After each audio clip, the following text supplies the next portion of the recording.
ඉතින් ගොඩක් දරුවන්ට තියෙන ප්‍රශ්නයක් තමයි රචනාවට ලකුණු 6ම ගන්න කොහොමද කියලා. දෙමව්පියනුත් ඔය ගැන මගෙන් අහනවා. ඉතින් පුංචි දුවේ පුතේ ආදරණීය දෙමව්පියනි කොහොමද අපි මේ ලකුණු 6 රචනාවට ගන්න? අපිට රචනාවේ ලකුණු 6ම ගන්න පුළුවන් මෙන්න මේ උපදෙස් ටික පිළිපැද්දොත්. මොනවාද? මුලින්ම රචනාවේ මාතෘකාව හොඳට කියවන්න.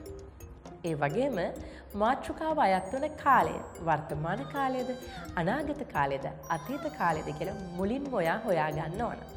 ඒ වගේම රචනාව ලියන්න ඕනේ ලිඛිත බසෙන්.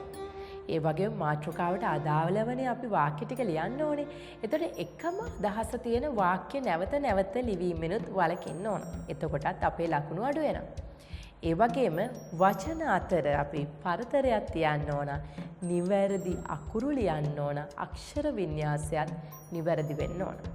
ඉතින් ඒ වගේම වාක්‍ය අවසානයේ තිත විරාම ලකුණු ක්‍රමාව ඒ වගේ දේවලුත් අවශ්‍ය තැන තියන්න ඕන. ඉතින් ඔය වගේ කරුණු නිවැරදිව ලිව්වොත් ඒ වගේම මේ වගේ වැරදි අඩුපාඩු වෙන්නේ නැතිව හරියට ලිව්වොත් ඔයාට ලකුණු 6ම ගන්න පුළුවන් පහසුවෙන්. ඉතින් පුංචි දුවේ පුතේ ශිෂ්‍යත්වයට අදාළ කරුණු නිවැරදිව සරලව පිළිවෙලට ආකර්ෂණීයව ඉගෙන ගන්න පුංචි ඔයාලත් අපේ ශිෂ්‍යත්ව පන්තියත් එක්ක එකතු වෙන්න. කරන්න තියෙන්නේ 9 වසරයි තිරේ දිස්සෙන දුරකථන අංකයට WhatsApp පණිවිඩයක් එවන්න.